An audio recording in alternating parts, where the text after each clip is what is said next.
Hello student, আমি তোমাদের প্রিয় আইকি স্যার। আজকে জিএনএম 2025 সালের ভৌত বিজ্ঞান সাবজেক্টের একটা গুরুত্বপূর্ণ অধ্যায় পরিমাপ একক নিয়ে আলোচনা করব। স্যার, এই পরিমাপ একক থেকে আমরা কোন কোন বিষয়গুলো পড়ব, যেগুলো থেকে একটা কোশ্চেন আমরা অনায়াসেই ক্র্যাক করতে পারবো। তো এখান থেকে পরিমাপ একক থেকে একটা কোশ্চেন বা দুটো কোশ্চেন থাকবেই 2025 সালে, ঠিক আছে? তো এই পরিমাপ একক অধ্যায় থেকে যে বিষয়গুলো নিয়ে আমরা আলোচনা করব সেগুলি হলো, প্রথমে হচ্ছে আমরা ভৌত রাশি কাকে বলে বা ভৌত রাশিকে কয় ভাগে ভাগ করা যায় এটা নিয়ে আমরা আলোচনা করব। ভৌত রাশিকে আমরা দুভাগে ভাগ করি, একটা স্কেলার রাশি আর একটা ভেক্টর রাশি। তারপরে আমরা কি নিয়ে আলোচনা করব? একক। ভেরি ভেরি ইম্পর্টেন্ট একটা জায়গা একক। এখান থেকে একটা কোশ্চেন থাকে, এককের ভাগগুলো আমরা পড়বো। একককে আমরা তিন ভাগে ভাগ করি। একটা হচ্ছে প্রাথমিক একক বা মৌলিক একক, বা ইংরেজিতে আমরা বলি ফান্ডামেন্টাল ইউনিট। সেকেন্ড, লব্ধ একক বা ডিরাইভড ইউনিট। থার্ড হচ্ছে এককবিহীন রাশি। এরপর যে বিষয়টি নিয়ে আমরা আলোচনা করবো সেটা হচ্ছে এককের বিভিন্ন পদ্ধতি। এককের বিভিন্ন পদ্ধতি আছে, যেমন এসআই, এফপিএস, সিজিএস, এই পদ্ধতিগুলো নিয়ে আলোচনা করব।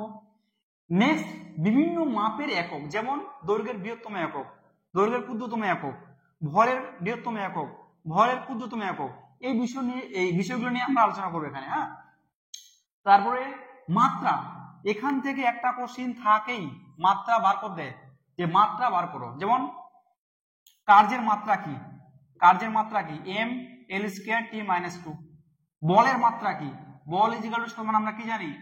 এম এল টি মাইনাস 2। ত্বরণ, ত্বরণের মাত্রা কি? ত্বরণ এল টি মাইনাস 2। বেগ, বেগের মাত্রা কি? এল টি মাইনাস 1। তো মাত্রা একটা বার করতে দিবে এখান থেকে। তো এখান থেকে আমরা মাত্রাটা খুব ভালোভাবে শিখবো। এখান থেকে একটা কোশ্চেন থাকবে। লাস্ট যে টপিকটা নিয়ে আমরা আলোচনা করব সেটা হচ্ছে পরিমাপ করার যন্ত্র। যেমন ভর পরিমাপ করার যন্ত্রের নাম কি? এরকম আরো অনেক যন্ত্র আছে, যেগুলো বিভিন্ন পরিমাপ করার যন্ত্র আছে, সেগুলো নিয়ে আমরা আলোচনা করব। তো এই টপিকটা থেকে বা এই অধ্যায়টা থেকে একটা কোশ্চেন কিন্তু 2025 সালে তোমাদের জিএনএম এ থাকবেই। একটাও থাকতে পারে বা দুটো থাকতে পারে। তো চলো ফার্স্টে আমরা যেই টপিকটা নিয়ে আলোচনা করব সেটা হচ্ছে ভৌত রাশি। তাহলে ভৌত রাশি কাকে বলা হয়?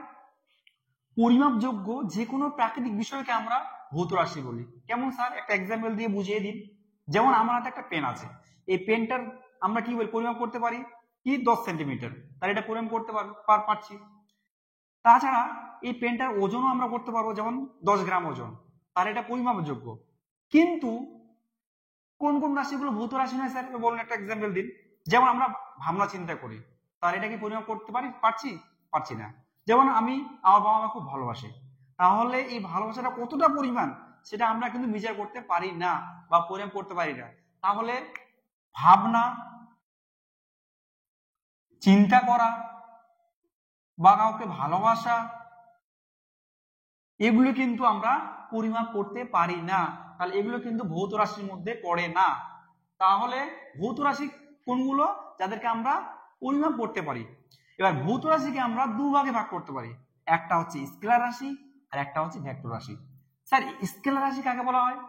স্কেলার রাশি তাকেই বলছি আমরা যেসব রাশির মান আছে কিন্তু দিক বা অভিমুখ নেই, তাকে আমরা বলি স্কেলার রাশি। স্যার, এটা পরীক্ষায় আসবে না? পরীক্ষায় আসবে না। জিএনএম এ তোমাদের ডেফিনেশন সংজ্ঞা কখনো আসবে না। তোমাদের কি আসবে স্যার? তাহলে এই এক্সাম্পল গুলো আসবে যে স্কেলার রাশির মধ্যে কারা কারা পড়ে। তো স্কেলার রাশির মধ্যে কারা কারা পড়ে? যেমন দৈর্ঘ্য, ভর, সময়, কার্য, শক্তি, চাপ, ক্ষমতা, ঘনত্ব, এগুলো সবগুলি কিন্তু স্কেলার রাশির মধ্যে আমরা ফেলি। এগুলোর মান আছে কিন্তু দিক বা অভিমুখ নেই। এবার চলে আসি ভেক্টর রাশি। ভেক্টর রাশি জিনিসটা কি স্যার? ভেক্টর রাশি হচ্ছে সেসব রাশিগুলিকে আমরা বলি যাদের মান আছে এবং দিক বা অভিমুখ আছে, তাদেরকে আমরা ভেক্টর রাশি বলি। এক্সাম্পল কি স্যার? যেমন সরণ, ত্বরণ বা মন্দন, ভরবেগ, বল, ওজন আর টর্ক, এগুলো সবগুলি কিন্তু ভেক্টর রাশির মধ্যে পড়ে।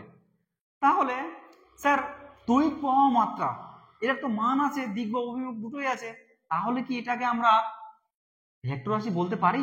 না। কারণ ভেক্টর রাশি আমরা তাকেই বলবো যাদের মান আছে, দিক বা অভিমুখ দুটো তো আছেই, তার সঙ্গে ভেক্টরের বীজগাণিতিক নিয়ম অনুযায়ী যোগ বা বিয়োগ করা যায়। কিন্তু তড়িৎ প্রবাহ মাত্রা মান আছে, দিক বা অভিমুখ দুটোই আছে, কিন্তু ভেক্টরের বীজগাণিতিক নিয়ম অনুযায়ী যোগ বা বিয়োগ করা যায় না। ওই জন্য তড়িৎ প্রবাহ মাত্রাকে আমরা স্কেলার রাশি হিসেবে ধরি। এবার স্যার দুটো ভেক্টর রাশির গুণফল একটা কি স্কেলার রাশি হতে পারে? এটা কোশ্চেনে আসে, হতে পারে। যেমন এক্সাম্পল স্যার, কার্য কার্য সমান সমান আমরা কি জানি? বল ইন্টু সরণ, বল ইন্টু সরণ। কার্যটা কি স্যার? এখনই পড়লাম আমরা, কার্য সমান সমান স্কেলার রাশি। আর সরণটা কি? ভেক্টর রাশি। সরণটা ভেক্টর রাশি আর বলটা কি? এটাও একটা ভেক্টর রাশি। তাহলে দুটো ভেক্টর রাশির গুণফল একটা স্কেলার রাশি হতে পারে। তা তোমাদের পরীক্ষাতে এটা দিতে পারে যে দুটি ভেক্টর রাশির গুণফল একটি স্কেলার রাশি হতে পারে। হ্যাঁ, অবশ্যই হতে পারে। সেটা এক্সাম্পল হচ্ছে কার্য সমান সমান বল ইন্টু সরণ। তাহলে কার্যটা হচ্ছে স্কেলার রাশি, বলটা হচ্ছে ভেক্টর রাশি, আর সরণটাও একটা ভেক্টর রাশি। তাহলে ভৌত রাশির মধ্যে আমরা শুধুমাত্র স্কেলার রাশি আর ভেক্টর রাশির মধ্যে যে এক্সাম্পল গুলো, সেই এক্সাম্পল গুলো মনে রাখবো।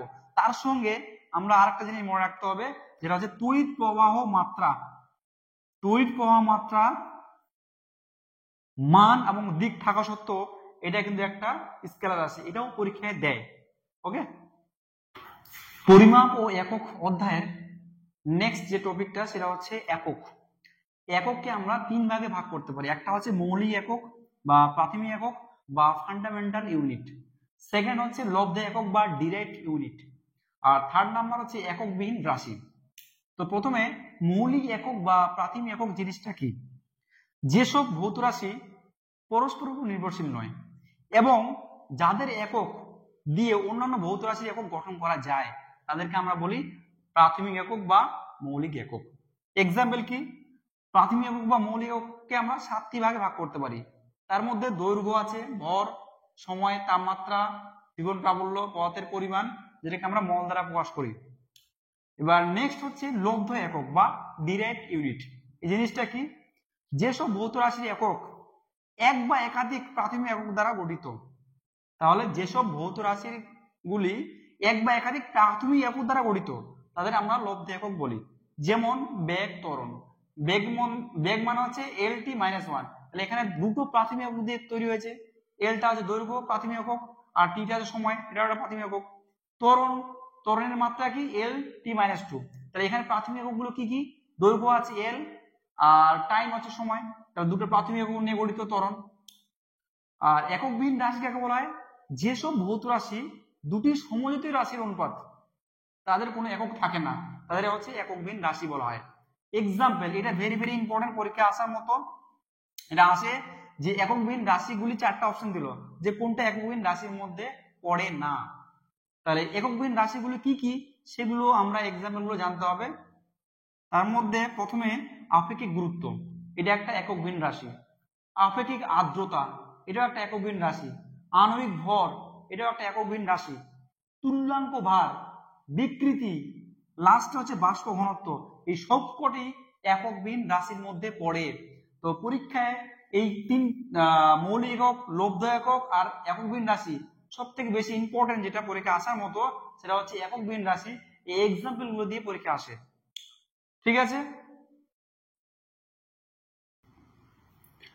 পরিমাপ ও একক অধ্যায়ের নেক্সট টপিকটা হচ্ছে এককের বিভিন্ন পদ্ধতি। তো এককের মধ্যে বিভিন্ন পদ্ধতি আছে, যেমন এসআই পদ্ধতি, সিজিএস পদ্ধতি, এফপিএস পদ্ধতি। হ্যাঁ, তো আমরা মূলত এসআই পদ্ধতিটাই পড়বো এবং পরীক্ষাতে কিন্তু এসআই পদ্ধতিটাই দিবে, সিজিএস বা এফপিএস পদ্ধতি পড়বো না, এটা পরীক্ষায় আসবে না। তো এসআই এর মধ্যে মূল একক কটা আছে? 7টি। তো প্রথম যেটা হচ্ছে দৈর্ঘ্য, এই ভৌত রাশিটির এসআই একক কি? মিটার। এসআই একক কি? মিটার। ভর, এই ভৌত রাশিটার এসআই একক কি? কেজি। কেজি বা কিলোগ্রাম।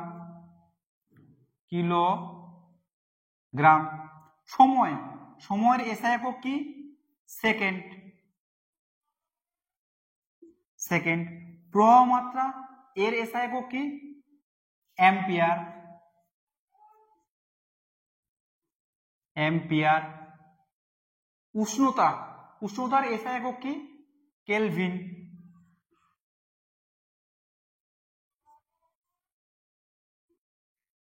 আর দীপন প্রাবল্যর এসআই একক কি? ক্যান্ডেলা।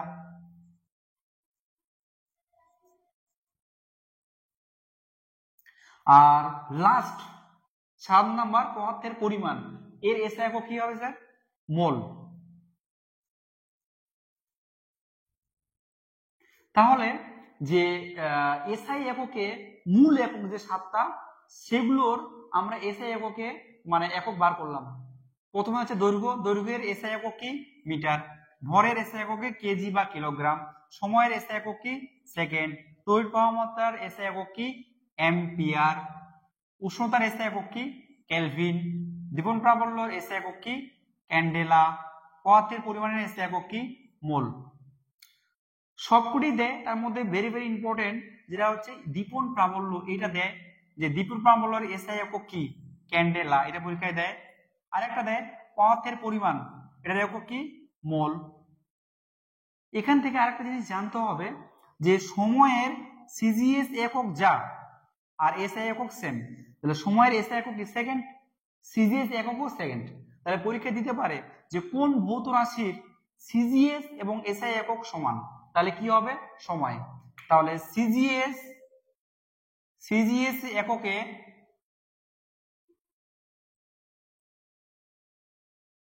সময়ের একক কি হবে? সেকেন্ড। সিজিএস ও সময়ের একক সেকেন্ড, আবার এসআই তো সময়ের একক সেকেন্ড। এটা পরীক্ষায় দেয়, তোমরা একটা ভালো করে জেনে রাখবে এটা। এটা পরীক্ষায় তোমাকে ভাষাতে পারে, এটা ভালো করে জেনে রাখবে। তার মধ্যে সব থেকে বেশি ইম্পর্টেন্ট দীপন প্রাবল্য, পদার্থের পরিমাণ। দীপন প্রাবল্য হচ্ছে ক্যান্ডেলা, পদার্থের পরিমাণ মোল, আর সময় তো সিজিএস এবং এসআই দুটোই হচ্ছে সেকেন্ড হয়ে গেল। ঠিক আছে, এরপর আমরা এসআই তে লব্ধ একক, এসআই এর লব্ধ একক সেগুলো পড়ব।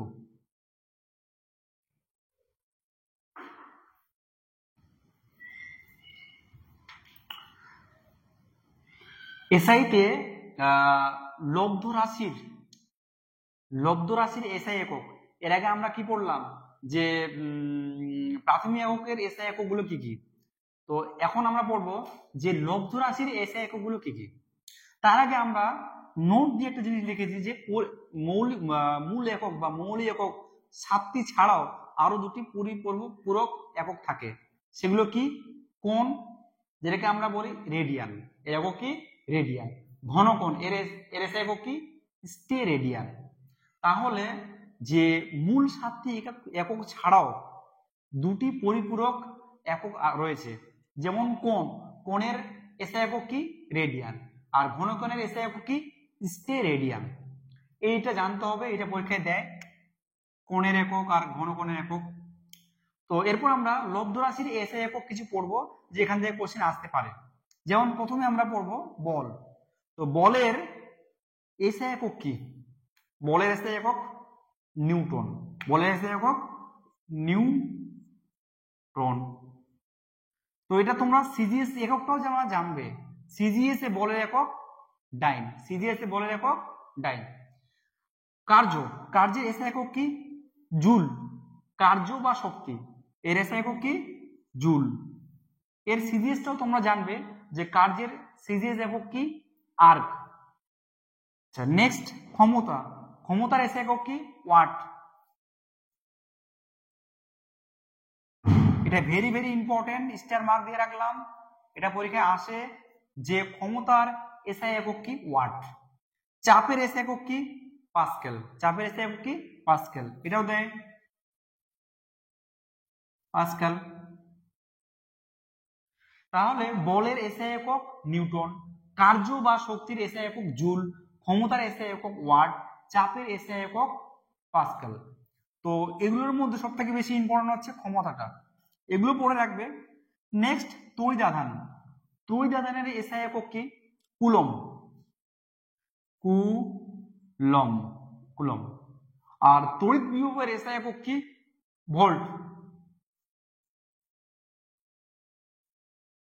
ভোল্ট। রোধের এসআই একক বা রেজিস্ট্যান্স আমরা বলি এটাকে, রোধের এসআই একক কি? ওহম। ওহম। আর কম্পাঙ্কের এসআই একক হার্জ। কম্পাঙ্কের এসআই একক হার্জ। হার্জ। তাহলে এই কটা পড়লে আমরা কিন্তু এখান থেকে কমন পেয়ে যাব। তো আমি আরেকবার বলে দিচ্ছি তোমাদেরকে, বলের এসআই একক নিউটন, তোমরা সবাই খাতা নোট ডাউন করে নাও। কার্য বা শক্তির এসআই একক জুল, ক্ষমতার এসআই একক ওয়াট, চাপের এসআই একক পাস্কাল, তড়িৎ আধানের এসআই একক কুলম্ব, তড়িৎ বিভবের এসআই একক ভোল্ট, রোধের এসআই একক ওহম, আর কম্পাঙ্কের এসআই একক হার্জ। এইটুকু পড়লে ফাটাফাটি যথেষ্ট, এইটুকুর মধ্যে তোমরা কমন পেয়ে যাবে। ঠিক আছে, এবার নেক্সট আমরা পড়বো নেক্সট টপিক, যে এককের বিভিন্ন রাশি বা বিভিন্ন যে সম্পর্কগুলো সেগুলো পড়বো একক, তারপরে আমরা পড়বো মাত্রা। ঠিক আছে।